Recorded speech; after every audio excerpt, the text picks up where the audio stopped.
Bienvenue à ce nouveau numéro de votre émission, Notre Pays. Notre Pays, c'est une émission axée comme ça sur l'éducation. Nous faisons des analyses, de critiques, mais à la fin, nous proposons des pistes et des solutions pour que la qualité de l'enseignement en République démocratique du Congo soit meilleure. Voilà pourquoi notre invité permanent pour cette émission Notre Pays, c'est un expert en éducation. Il s'appelle comme ça M. Georges Milumbu. Pour les habitués de cette émission, vous avez l'habitude de suivre ce qu'il fait comme analyse, que vous aimez, que vous nous faites remarquer au travers de vos messages. Merci en tout cas. Et vous aimez aussi sa particularité, c'est qu'après avoir fait des analyses et des critiques, il propose des pistes et des solutions. Le souci est que l'éducation en République démocratique du Congo ait une bonne cote. Voilà l'exercice que nous allons encore faire aujourd'hui. Beaucoup de merci par rapport au message que nous avons reçu la fois dernière. Vous nous avez encouragé, mais également vous nous avez demandé pourquoi il y avait trop de rediffusion. Donc la raison, elle est simple.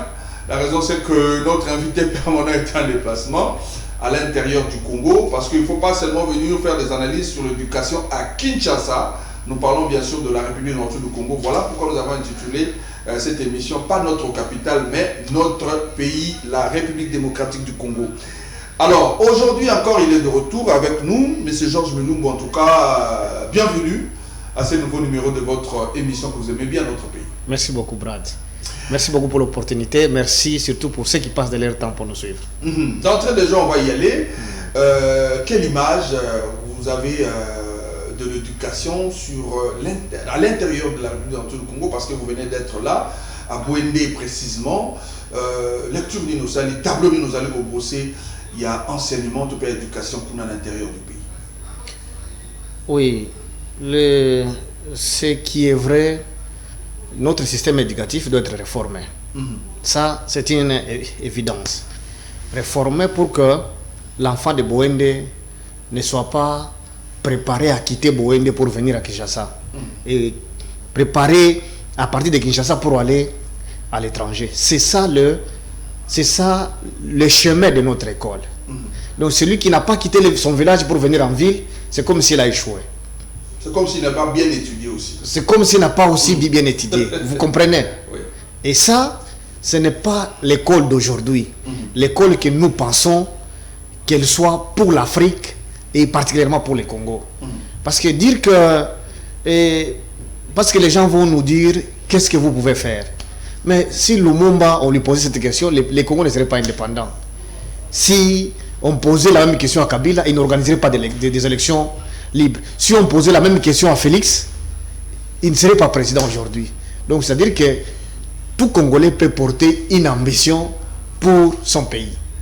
Et donc le système éducatif est, disons, à réformer. Le niveau de lecture est trop faible. Surtout avec la mesure de la gratuité, ça a aggravé encore la capacité, les compétences en lecture des enfants congolais. Je ne dis pas parce que je suis passé par les écoles, c'est parce que j'ai organisé des tests d'évaluation des niveaux de lecture, et ça, c'est catastrophique. Et c'est ça même, c'est ça même la performance d'un système éducatif.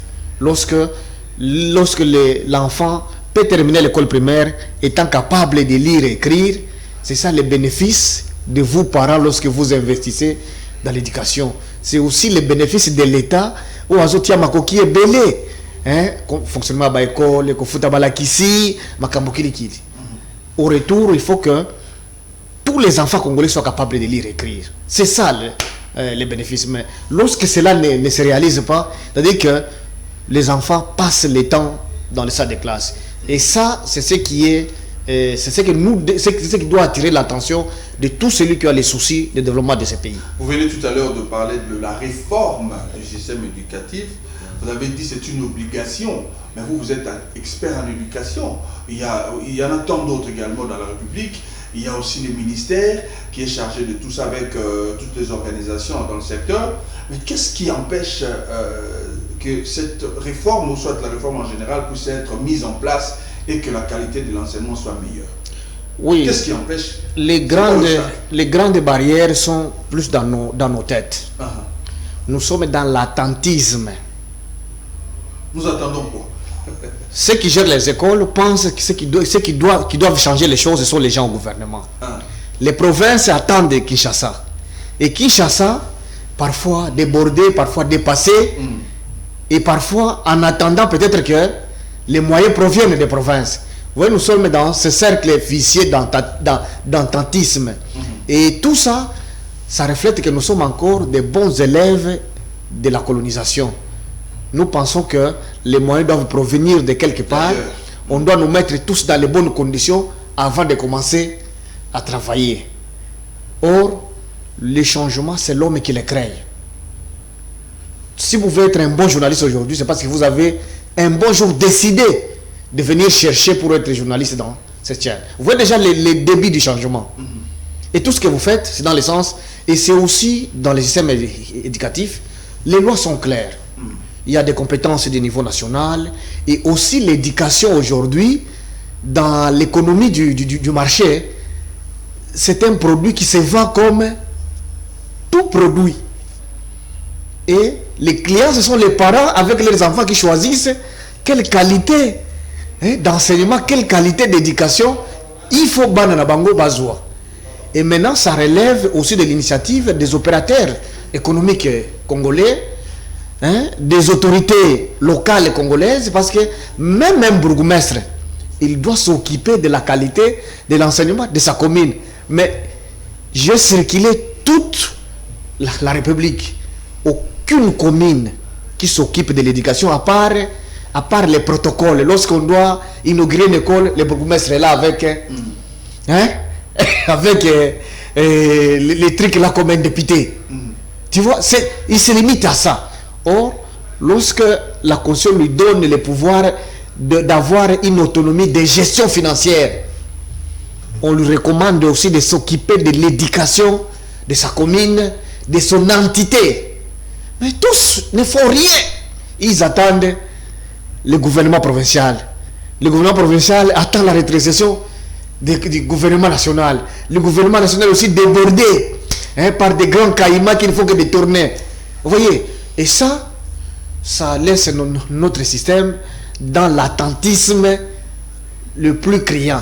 Vous voyez que nous sommes à 3 ans aujourd'hui, donc deuxième année scolaire depuis que le président Félix est là. Bon, on va parler de la gratuité. Effectivement, je veux qu'on parle de cet attentisme-là que vous venez d'évoquer tout à l'heure. Tant que nous attendons de procéder aux réformes, mais chaque année, il y a des élèves qui passent des classes supérieures. À l'Oninaye, c'est chaque année. Mais c'est quoi les dangers demain, puisqu'on est attentiste pour faire des réformes, mais nous continuons avec cet ancien système et que les enfants sont couronnés chaque fin du mois, ça sera quoi les dangers demain? Vous vous demandez les dangers demain ou les dangers déjà là? Lorsque l'IGF est trop populaire aujourd'hui, 100% d'entreprises auditées non enceintes, il y a présomption de détournement. Il y a d'autres même attrapés, mettre dans les sacs comme détourneurs. C'est ça le danger d'une mauvaise école. Parce que l'éducation ne suffit pas seulement parler français. Nous sommes déjà en train de vivre ces dangers. Nous sommes en train de vivre les dangers d'un mauvais système éducatif. Vous voyez, déjà trop de détourneurs dans la gestion de l'affaire publique. Vous voyez qu'il n'y a pas de valeurs. Les gens sont sans honte ni peur des biens publics. Personne ne travaille pour les autres. La République ne décolle pas. C'est ça le danger. Vous comprenez? Maintenant, pour demain, lorsque on prépare demain aujourd'hui, c'est ça que vous faites aujourd'hui qui prédit ce que vous serez demain. Lorsque l'enfant entre à l'école primaire, il ne sait pas lire ni écrire. Donc l'école primaire, il ne sait pas lire et écrire. Il va au secondaire. Avec tout le Covid et tout ceci, on bouche les trous pour qu'il y ait des promotions des examens d'État. Mais le danger est très sûr pour dire qu'on aura des faux diplômés. Nous aurons des gros diplômes, mais qui ne symbolisent pas la connaissance, mais encore la compétence. C'est ce qui fera que notre capital humain sera toujours très faible. Vous voyez tous les contrats qu'on décrit, on doit revoir les contrats chinois, on doit faire ceci, là ça n'a pas marché. Ce sont des Congolais qui sont partout là-bas, non? Des diplômés de nos universités, et même des universités étrangères. C'est ça, ce que nous appelons la performance externe du système. Voilà les résultats de notre système éducatif. Les problèmes Bamibi, détournement, incapable de quoi que ce soit. On te met ministre des Mines, tu es incapable de bien négocier pour la République. Généralement, on ne met pas des gens qui ont l'expertise dans leur domaine. Généralement, si vous voyez le ministère des Mines, ce sont des gens, il était peut-être un commerçant dans les carburants, il est ministre des Mines.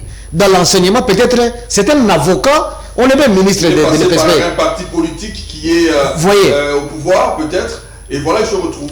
Nous manquons un capital humain permanent. S'il y avait les ministères de justice, 10 ministères de justice, on aurait 10 juristes dans tous ces ministères. Parce qu'il y a plein de juristes ici chez nous. Mais dans d'autres domaines, il y a moins d'expertise qui se retrouvent nombreux dans les partis politiques. C'est pourquoi on donne aux plus bons militants. Et c'est ça le problème de notre système éducatif qui produit un capital humain très faible. Donc le danger est permanent pour l'avenir. Comme Kabila a dit, lorsque je dis toujours que Kabila, lorsqu'il a dit qu'il a manqué 15 meilleurs collaborateurs, je dis ce n'est pas parce qu'il ne savait pas recruter. Félix en manque cruellement d'ailleurs. Il manque de bons collaborateurs. Ce n'est pas qu'il ne sait pas recruter aussi. Mais il doit puiser où? Il doit puiser toujours dans les faux porteurs de diplômes qui n'ont aucune valeur humaine, qui n'ont qu'un français très long. Mais devant un problème, pour trouver des solutions au domaine là, tu vois, il y a des politiciens aujourd'hui, il a été ministre par exemple sous Kabila, il dit, Kabila doit demander pardon. Mais lui, il ne sait pas que le premier a demandé pardon sur lui parce que qu'est-ce qu'il a fait dans son domaine? Si aujourd'hui par exemple, le secteur des titres, disons, des titres fonciers ne produit pas de recettes, est-ce que c'est le président Félix qui doit descendre à ce ministère-là? C'est le ministre et tous les services doivent prendre des initiatives, non? Qui sont là? Quel type d'expertise et d'expérience ils ont? Quelle valeur ils ont? C'est une question de l'éducation. Et lorsque nous laissons passer un système comme ça avec des bouches-trous, nous sommes en train de déléguer ces pays entre les mains des étrangers. Voilà, nous allons, c'est ça la valeur également de cette émission de notre pays, parce que nous sommes en train de faire des analyses et des critiques. Nous allons, avant la fin de cette émission, prendre une partie où nous allons proposer, nous allons orienter notre piste de solution, parce que nous sommes en train de trouver quel est le problème et d'en trouver des pistes de solution. Alors, aujourd'hui, nous avons un article de la Constitution qui est mis en exercice, c'est la gratuité de l'enseignement. Vous l'avez évoqué dans vos dires tout à l'heure. Alors, avec ce système éducatif que vous êtes en train de décrier, où les réformes se font toujours attendre, mais nous avons de l'autre côté la gratuité de l'enseignement qui s'ajoute dans la marmite. Est-ce que nous allons, avec cette gratuité, un bon nombre des enfants qui n'étudient pas vont se retrouver dans des salles de classe? Est-ce que ça sera une piste de solution ou ça sera encore un autre problème que nous allons ajouter parmi tant d'autres? Parce que nous sommes à la deuxième déjà expérience, deuxième exercice bien sûr, de cette gratuité de l'enseignement. Oui, comme je dis toujours que la gratuité c'est une bonne chose, parce que c'est nous qui avons fait des études avec des données fiables pour dire nous avons plus de 3 millions d'enfants d'âge de l'école primaire qui sont en dehors de l'école. C'est nous, experts en éducation, nous avons travaillé avec un financement de la Banque mondiale. Nous avons produit une politique de l'éducation qui est là, avec des données chiffrées. Et la mesure de la gratuité, elle est bienvenue dans un contexte capitaliste où l'Afrique est en train de subir une pauvreté gratuitement. Et pour ça, il faut une mesure de gratuité. Et l'objectif de la mesure de gratuité, ce n'est pas une mesure pour la propagande de quelqu'un, non. C'est pour réduire la pauvreté dans ces pays. Parce que c'est supposé que si tous les enfants en âge de l'école primaire sont capables de lire et écrire, c'est-à-dire qu'ils vont résister, qu'ils vont trouver des solutions à certaines questions. Si une fille n'étudie pas à l'école secondaire, et qu'elle atteigne l'âge de mariage, elle peut se marier, elle sera capable de déchiffrer une ordonnance pour son enfant. Bien sûr. Elle fait un petit commerce, elle ne va pas tomber parce qu'elle va faire, elle va bien savoir faire les calculs. Vous voyez l'objectif sérieux de la mesure de la gratuité. C'est pour donner l'occasion aux pauvres de développer les compétences en lecture et en calcul gratuitement pour relever les niveaux de la pauvreté en RDC. Alors, lorsqu'on prend cette mesure, il y a des préalables pour le cas du Congo. Ces préalables ont été coulés sous forme de documents en termes de recherche. De préalables comme quoi, par exemple? Lorsque nous avons 55 000 écoles en moyenne ici en RDC, dont 15% seulement sont en bon état. 15. Si vous allez à Bouende, là où je viens, à 20 km, à 30, à 100 km, je dirais 80% sont empaillés sous les manguiers à Bouende. Là où il y a tous les arbres ici qui proviennent de là. Vous voyez les contrastes? En tout cas. Hein? Où on peut scier les bois et on fait quand même des écoles en planche. Rien. C'est sous les arbres. Lorsqu'il plaît, les enfants fuient. Lorsqu'il pleut, c'est un jour férié. Voilà. Vous comprenez que il fallait, lorsque nous avons disons 15% d'écoles plus ou moins disons, en bon état, c'est-à-dire que entre 25 et 30 000 sont des écoles en mauvais état.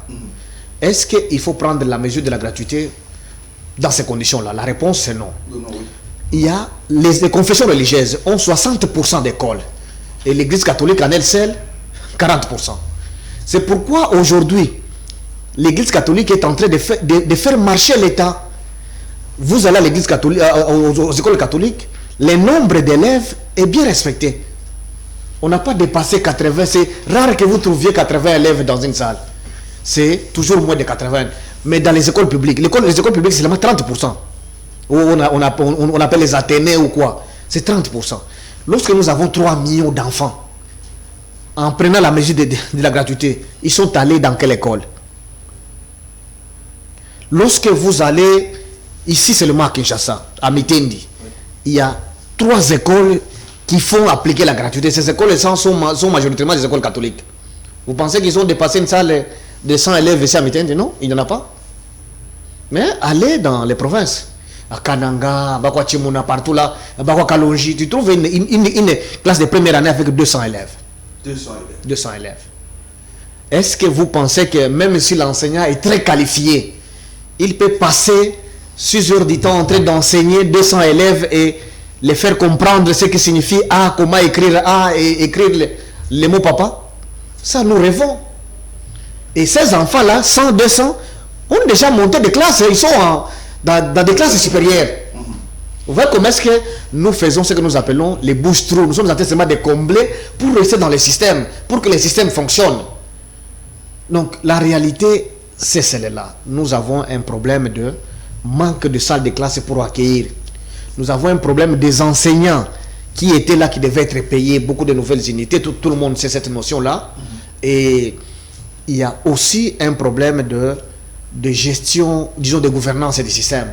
Vous voyez, lorsqu'on a pris la mesure de gratuité, et les politiciens, par manque d'initiative pour créer les emplois, ils ont lié notre politique. Parce que dans notre politique, nous avons dit qu'il faut une gestion de proximité. Et normalement, une sous-division doit gérer plus ou moins 50 écoles. Mais vous trouverez par exemple la Massina ici. Une sous-division comptait 750 écoles. 750. C'est inexplicable. Maintenant, les policiers trouvent, donc il faut une gestion de proximité. Ils charquittent en créant beaucoup de sous-divisions, beaucoup de provinces éducationnelles. Sans savoir que le pays a besoin d'abord des enseignants pour répondre au désirata du président public qui a pris la mesure de la gratuité. Bien sûr. Son rêve, c'est chaque enfant. Parce que lorsque nous disons dans la Constitution que l'enseignement est obligatoire, cet enseignement n'est pas obligatoire pour l'enfant de Félix, moins encore pour mon enfant. Parce que mon enfant a un choix pour étudier. Par moi, son père. L'enfant de Félix a un choix, il va dire, je n'étudie pas au Congo, je vais. Le papa l'envoie. Mais l'obligation, c'est pour celui qui ne peut pas, par manque de moyens ou la barrière culturelle, qu'il faut l'obliger. Donc c'était ça l'esprit, en fait. C'est ça l'esprit, nous qui avons conçu cette idée-là. C'est pour obliger, pour réduire la pauvreté, pour qu'il y ait l'équilibre social. Vous avez comme l'impression que vous êtes incompris par rapport à l'exécution, en fait. Ça a été... Cet article, c'est ce que c'est lié. Même Jésus a été incompris comme ça, non? C'est pourquoi les églises sont nombreuses. S'il était bien compris, on aurait une seule église avec une seule interprétation. Vous comprenez? Et donc, la mesure de la gratuité souffre de toutes ces réalités-là, ces préalables qui n'ont pas été respectés, disons, pris en compte. Et ces préalables ont des solutions à la congolaise. Mais seulement comme nous sommes des bons élèves de l'Occident, nous voulons faire comme. Et nous pensons que toutes les mesures doivent être prises comme en Belgique, comme en France. Et c'est ce qui fait que, même pour nommer les ministres, on nomme comme. Même comme dans ces pays-là, on nomme quand même les spécialistes dans le domaine. Voilà, vous n'étiez pas dans la capitale, il y a un fait social que beaucoup de parents ont décrié, hein, c'était dans le domaine de l'éducation. Le sextape des élèves, on n'en a pas parlé avec vous, vous n'étiez pas là, vous êtes de retour. Il y a eu un sextape qui a circulé des élèves, et il y a eu des décisions du ministre qui s'en est suivi, des décisions dont les avis étaient partagés entre les parents et les Congolais, les avis étaient vraiment partagés. Alors, est-ce qu'on peut dire que ça fait partie de conséquences de cette mauvaise éducation, soit de cette qualité de l'enseignement que nous décrions aujourd'hui, que les parents ou soit les autorités attendent encore pour pouvoir mettre en exercice? Est-ce qu'on peut dire que ça fait partie des conséquences? Et vous avez dit, donc votre question, c'est exactement la réponse. Nous, en pédagogie, nous disons, l'adulte, il est ce qu'il a été enfant. Étant enfant, à quoi cet enfant est exposé aujourd'hui? Et qui lui expose? C'est nous, adultes, non? Qui des adultes aujourd'hui qui ne sait pas qu'il y a le système qu'on appelle les cousous? Qui font ça? Ce sont des adultes, non? Et les enfants trouvent ces notions où? Trouvent de nous, adultes, non? Nous les exposons en quoi? Moi, j'ai eu l'opportunité de naître au village et grandir au village. Vous savez que je suis arrivé jusqu'à un certain âge, je ne savais pas si les adultes aussi allaient à la toilette. Je ne savais pas. Une pudeur impossible. Et il était aussi difficile que moi aussi. Parce que je me demandais toujours, mais comment c'est nous seulement, nous les enfants? Et la moindre des choses, c'est faire quoi? Nous cacher aussi comme des adultes. Mais comme l'enfant, c'est comme un enregistreur. Enregistre ce qu'il attend, il voit de l'adulte. C'est ce que nous, adultes, nous offrons à ces enfants-là. Ils se disent, c'est ce que nous sommes. Nous sommes leur miroir. Ils nous regardent, nous, leur miroir, et le reflet de ce qu'ils voient dans le miroir, c'est ça leur comportement. Nous devrions nous plaindre, nous, adultes. Parce que l'éducation, ce n'est pas seulement apprendre ABC à l'enfant, c'est aussi les modèles dans la communauté, que ce soit à l'école et en dehors de l'école. Qu'est-ce que ces enfants vivent comme modèle en dehors de l'école? Qui est papa pour l'enfant ici à Kinshasa? Et papa de l'enfant, c'est celui seulement qui le nourrit à la maison. En dehors, là, tout le monde est nul. Pas de moralité, pas de discipline, rien. Donc ces enfants n'ont fait que ce qu'ils apprennent de nous, adultes. La promiscuité. Vous voyez que nous acceptons sans travail, on est nombreux. Vous allez disons dans certaines communes, vous trouvez une famille nombreuse, 7 papa, maman, de petits-fils. Cette promiscuité amène à quoi? Donc, l'africanité, la pudeur, la discipline n'y est pas. Et voilà, nous vivons à l'occidental. Parce que c'est ça, surtout comme la connaissance échappe au contrôle des nations. L'enfant a accès à n'importe quel site quand il veut. L'influence de la technologie. Tu vois, parce que nos parents, nous sommes incapables de contrôler la connaissance. Même notre État est incapable de contrôler la connaissance. Vous savez que nous sommes parmi les pays les plus démocratiques. Vous entrez, nous avons accès à des milliers de chaînes de télévision. Okay. Mais d'autres pays là que nous respectons, nous imitons, il y a combien de chaînes de télévision? Leurs programmes sont éducatifs. Il y a des chaînes qui sont cryptées également, que les enfants ne peuvent pas avoir accès. Vous voyez, mais nous, on est incapable de contrôler ça. En Afrique, c'est un boulevard pratiquement autour du Congo. Est-ce que vous comprenez, est-ce que vous comprenez pourquoi les enfants, on ne peut pas plaindre ces enfants. Nous devons nous plaindre, nous, adultes. Qu'est-ce que nous faisons de notre pays, de notre temps? On ne fait rien. C'est pourquoi je parle du capital humain. Qu'est-ce que nous connaissons de cette technologie? Nous la subissons. Et les enfants subissent aussi comme nous. Et voilà. Et comme elles ne peuvent pas se contrôler, voilà, la technologie échappe et ça donne ce que ça donne. Nous devons vraiment nous plaindre. C'est pourquoi nous parlons de la réforme du système éducatif. Ça va rendre les Congolais disciplinés. Et chacun peut faire tout. Mais c'est dans la discipline qu'on crée une certaine pudeur ou une certaine hypocrisie sociale.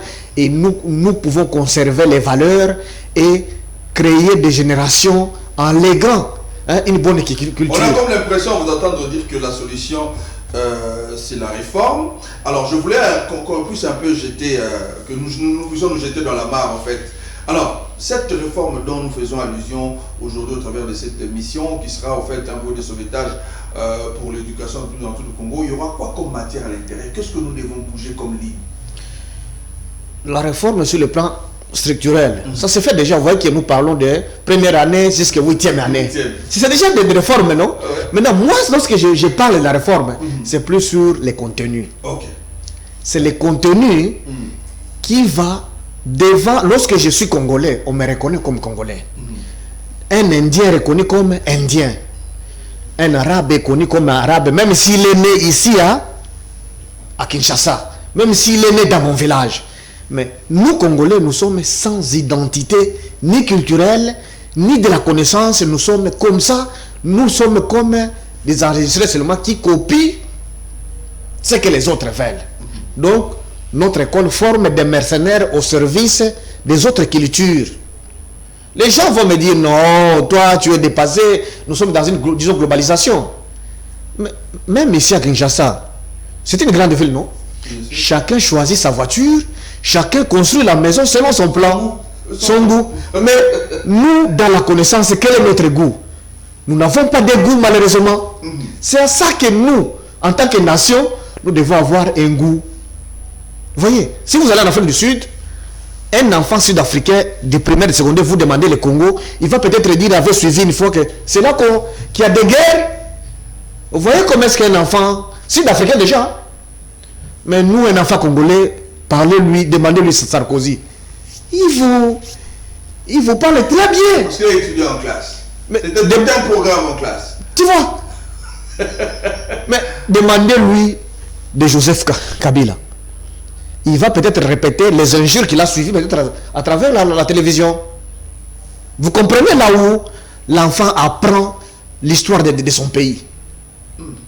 Je ne sais pas si vous comprenez cette différence. Exactement bien. C'est dans les contenus qui m'intéressent moi. Nous sommes en train de mettre en œuvre un projet à Ingende où on est en train de stimuler les enfants pour connaître. Parce que lorsque nous disons que l'adulte, il est ce qu'il a été enfant, c'est ce que vous faites de vos enfants pendant qu'ils sont depuis la grossesse qui va définir ce qu'ils vont être. L'homme, c'est un animal qu'on dresse. Et les autres nations ont déjà compris. C'est pourquoi ils nous dressent, nous, Africains, pour être à leur service. Mais il y a des gens qui comprennent ça. Nous comprenons ça. C'est pourquoi nous voulons faire une guerre tacite. Comme les Chinois l'ont fait aujourd'hui. Ils deviennent une nation forte. Sans des guerres avec les biceps, avec les armes. Nous pouvons les faire, nous aussi, Africains, nous, Congolais. C'est à travers notre système éducatif. Je ne sais pas si vous comprenez. Bien sûr. C'est ça l'objectif de notre guerre aujourd'hui. Si on ne fait pas ça, et les Congolais ne comprennent pas ça, nous resterons des esclaves des autres nations. Le Congo est en train de se vendre. Hein? Est-ce que vous savez ça? Bon. Les minerais de l'Est vont se terminer à l'avenir. Les forêts sont déjà être en train de... Si vous allez dans les forêts ici de l'Équateur, il y a des espaces déjà qui sont occupés par des individus ou d'autres firmes. Et nous, Congolais, on va être très haut. Et lorsque nous vendons, c'est sans savoir la valeur réelle. Je ne sais pas si vous comprenez. Il y a des gens qui ont acheté ici à Pigeon, peut-être à $100, à un chef coutumier. Et ce chef coutumier, il est très misérable aujourd'hui. Mais il y a des gens qui se font maintenant des millions aujourd'hui. c'est comme ça que d'autres nations comprennent l'avenir, ils prévoient l'avenir. Mais nous sommes comme nos chefs coutumiers là qui vendent des terres à un vil prix et finalement les héritiers vont rester des pauvres. Et qui sont comptés par ces pauvres-là? C'est nous, Congo, en tant que pays. Et c'est dans la formation du capital humain des Congolais qui comprennent lorsqu'il faut négocier un contrat. Un enfant de Ingende, il négocie le contrat en connaissant la valeur de son bois. Pas me prendre moi qui ai grandi dans le plateau de Bateke, que j'aille négocier un contrat de Ingende, parce que là il n'y a personne. C'est moi qui me retrouve ministre de l'environnement par hasard et j'accepte 6 millions de dollars, je vends toute une forêt. Vous voyez comment ça se fait? Là, ce n'est pas la faute du président de la République. C'est parce que le président de la République se retrouve qu'il n'a pas de compétences informées sur ce domaine-là. C'est aussi le cas des minéraux. Nos carrés ont été bradés par des Congolais de père et de mère par manque de compétences et d'expertise réelle. Ce n'est pas la faute à Kabila, ce n'est pas la faute à Félix aujourd'hui, c'est par le manque, la faiblesse du capital humain collectif. Et ça ne peut se gérer que par un système éducatif où on forme depuis les ventres de la mer, on cherche à créer des Congolais déjà avec l'esprit d'indépendance, d'autonomie, d'entrepreneuriat, où lorsqu'on nous trouve comme à l'Est. Vous voyez, lorsque vous allez à Butembo, vous ne trouverez jamais un expatrié qui a des biens comme Gombe, qui est déjà libanisé ici et qui devient indien. Voilà. Vous comprenez? On va parler de la stimulation de l'enfant congolais. C'est ce que vous venez de dire tout à l'heure en quelque sorte. Moi je l'ai compris, voilà pourquoi je l'ai tiré de là. On va en parler tout à l'heure. Ça fera partie donc de pistes de solutions. Mais j'aimerais également que nous puissions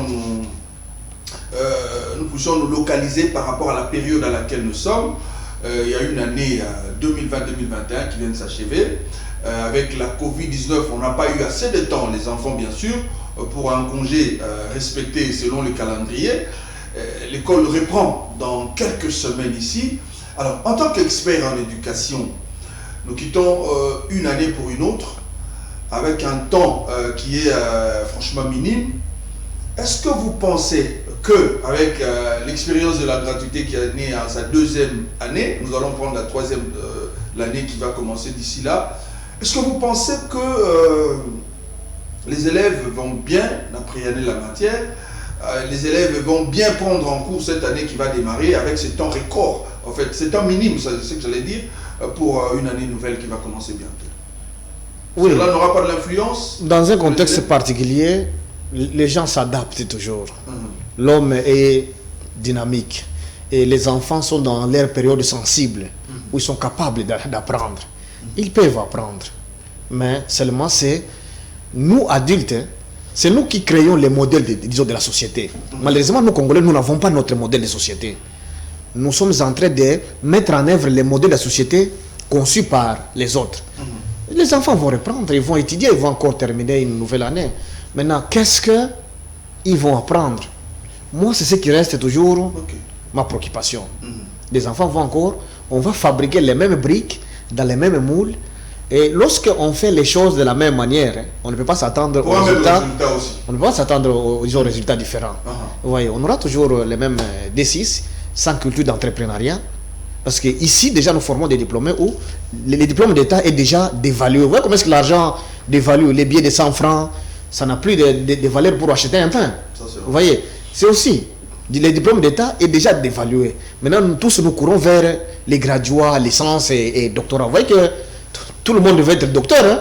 Les politiciens, tout le monde est... Autrefois, pour être respecté dans le niveau scolaire et scientifique, il fallait être diplômé. Autrefois. Ça, c'est à l'époque de Lumumba et tout. Ça dévaluait. Ça dévaluait, c'est devenu, il faut être gradué. Ça dévaluait encore, il faut être licencié. Licencié également, à l'heure où nous parlons, c'est encore dévalué. Il faut être doctorant, il faut être professeur. Donc, c'est le même résultat que vous êtes en train de le dire. Est-ce que nous, c'est ça la société, est-ce que les pays se développent par rapport au cursus scolaire? Non. C'est pourquoi nous avons proposé l'école entreprise. Cette école entreprise va créer cette approche anglophone quelqu'un va à l'école, hein, ce n'est pas pour apprendre à être ce qu'il est différent dans sa société. C'est perfectionner ce qu'il est dans la société. Vous voyez comme nous sommes, disons, ici de l'agriculture. Nous devrions améliorer l'exploitation agricole de chez nous. Mais comme c'est un modèle importé, on nous amène là. Bon, là, disons la rentrée scolaire, comme nous disons, il faut, comme nous sommes dans une situation telle que rien ne change. Vous voyez que depuis que nous sommes là, on n'a pas encore dépassé un budget de 10 milliards. Les 3 milliards qu'on parle de réserves, hein, ce sont des appuis budgétaires. Les appuis budgétaires, c'est comme vous, patron, vous achetez une moto, vous donnez à un motard. Ils doivent ramener la moto chaque soir avec ce carburant-là. Donc ce carburant-là n'est pas à consommer. C'est à remettre pour que votre moto soit en sécurité. Vous pensez que tu peux payer, tu peux faire un voyage avec ce carburant? C'est pour dire que avec les 3 milliards, ce n'est pas pour payer les fonctionnaires. Si on touche, la situation va encore galoper en termes de taux d'échange, à terme. Je ne sais pas si vous comprenez. Okay. Alors, le budget n'a pas encore atteint 10 milliards. Et si on mobilise sérieusement les recettes, avec cette même culture, avec ces faux capital humain qui ne travaillent que pour soi, on ne peut pas dépasser 6 milliards de dollars. Et si on ne dépasse pas la gratuité à elle seule, si on rêve, disons à l'occidental, c'est 2 milliards 500. Vous pensez qu'on va débloquer 2 milliards 500 pour une gratuité de rêve dans ce pays? C'est compliqué. Bon, étant compliqué, nous faisons des propositions à la congolaise pour que les chefs de l'État soient à l'aise que voilà, j'ai accompli. Donc mon discours a eu l'écho favorable dans la communauté. Parce que lui, le chef de l'État ne fera pas les champs. Ouais, lorsqu'il a lancé l'agriculture ici à Kimwenza, vous avez entendu qu'on a produit un seul haricot là-bas? Est-ce que c'est lui qui devait rester à produire là-bas? C'est toujours des collaborateurs. Donc, si la situation reste la même budget, même mode de gestion, nous pensons que si la rentrée arrive, c'est pour encore réduire la capacité de la production d'un bon capital humain pour l'avenir. Donc, comme Kabila a manqué de bons collaborateurs, lui déjà en manque. C'est-à-dire qu'il prépare avec son régime, pour celui qui va le remplacer, encore un beaucoup de mauvais collaborateurs.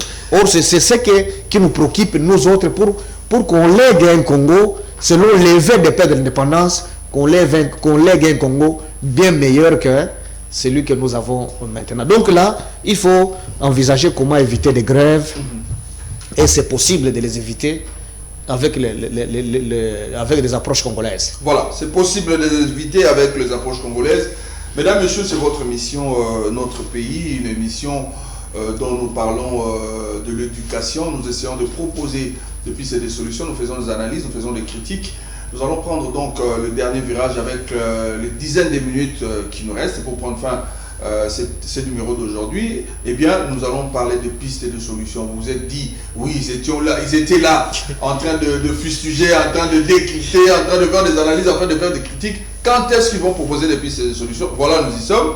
Monsieur Georges Milumbu, ça sera quoi alors les pistes et des solutions? Est-ce que nous pouvons dire la stimulation de l'enfant congolais, comme je viens de le dire tout à l'heure, ça fait partie des pistes et des solutions, ou encore il y a certains éléments que vous devez évoquer tout à l'heure? Oui, si nous voulons créer plusieurs Lumumba, disons Laurent Désiré Kabila, ce n'est pas un miracle. Ça se prépare par l'éducation. Et quel type d'éducation? C'est là que nous sommes en train de, comme nous proposons souvent dans d'autres secteurs, nous sommes en train déjà de proposer l'approche de la stimulation de la petite enfance. Pour que nous, parents, comme nous sommes des missionnaires, qu'on revienne à la tâche. Que si les gens comprennent la notion de stimulation de la petite enfance, tous les parents vont se repentir les dimanches au pasteur que nous sommes des démissionnaires. Et c'est un péché grave. Donc, lorsque vous êtes parent, vous devez être affectif à votre épouse lorsqu'elle est grosse. Vous devez parler à votre enfant. Créer, même si vous n'avez pas le temps, il faut créer. Parce que du fait que vous avez eu le temps pour concevoir l'enfant, il faut avoir le temps aussi pour lui... Parce que c'est votre responsabilité de préparer l'avenir du pays. Vous n'avez pas seulement la responsabilité d'agrandir votre famille et puis le devenir du pays ne vous préoccupe pas. il faut préparer aussi les devenirs de cet enfant. Et c'est le devenir du pays de manière générale. Donc la stimulation de la petite enfance, depuis la grossesse jusqu'à 3 ans, elle est très importante. Et ça se résume en 2 choses. Jeu et communication. Tout le monde doit jouer et communiquer avec son enfant. Et à chaque âge, même si l'enfant naît aujourd'hui, prenez votre enfant, souris à l'enfant, prononce de bonnes paroles. Vous verrez un enfant qui naît aujourd'hui, il vous sourit aussi. Vous pouvez vous étonner, vous direz non, celui-ci, il a les esprits de grand-père. C'est une âme. Étant donné que nous sommes africains et bantous. Voilà, c'est une âme qui va déjà mûre dans un corps d'un enfant. Donc un petit corps, donc le corps d'un enfant, mais c'est une âme mûre. Les gens diront non, ça c'est de la magie. Que chacun comprenne comme il veut. Mais si nous ne faisons pas ça, notre pays va être ce qu'il est comme ça dans, disons, un pays sous-développé où les autres décident à notre place. Vous comprenez? Et là, c'est pour le cas de la naissance jusqu'à 3 ans. Il y a toute une approche. Si quelqu'un veut apprendre mieux, il peut cliquer dans mon site. Disons, une autre aide, c'est possible. Il y a beaucoup de publications là-dessus. Même pas moi, il va trouver plusieurs lectures sur ça. Parce que beaucoup ont déjà publié à travers le monde. Et à l'école maternelle, c'est contextualisé que l'enfant de Ingende n'apprenne pas l'avion et les tours Eiffel à Ingende. Il a beaucoup à apprendre là-bas de l'histoire de Ingende. Comprenez? Et à l'école primaire aussi, c'est la même chose, des approches d'enseignement. Secondaire, changer les contenus d'enseignement.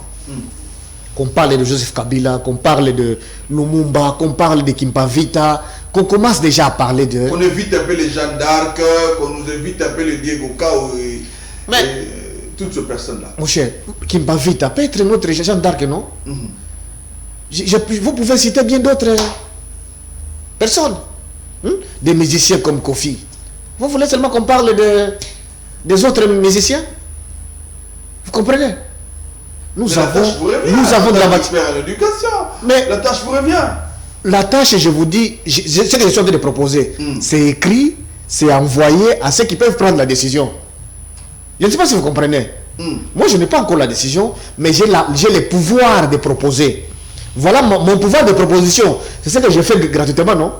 Personne ne me paye pour ça. Oh, voilà la stimulation là. La Banque mondiale me paye un per diem cher par jour. Mais moi, je viens vous en parler, c'est gratuitement, non?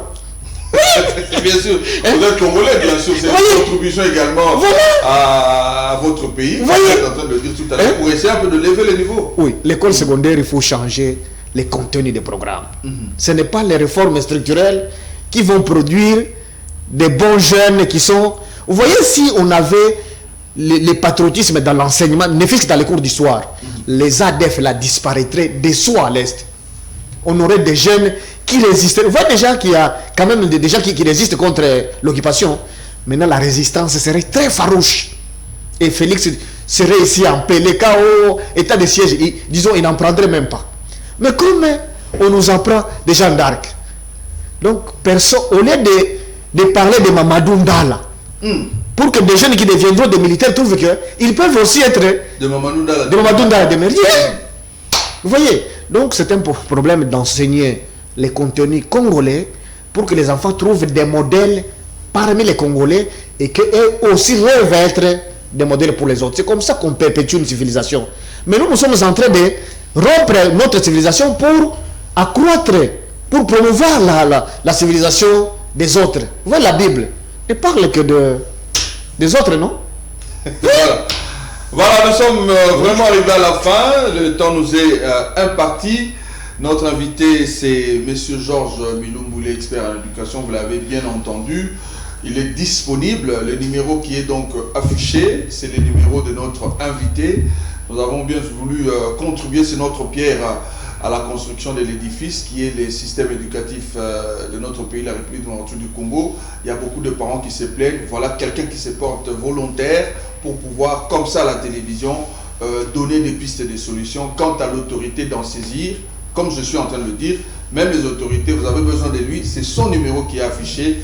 appelez-les, ça je vous le recommande en tout cas, vous l'avez entendu religieusement, ça sera pour que notre système éducatif soit meilleur. En tout cas, un grand merci, M. Georges Mulumbu. Peut-être un dernier mot par rapport à notre entretien. Pour compléter en termes de suggestions, pour qu'il n'y ait pas de grève, je dis qu'on prenne beaucoup d'administratifs qui traînent. Ça, je le dis chaque jour, qui deviennent les enseignants debout.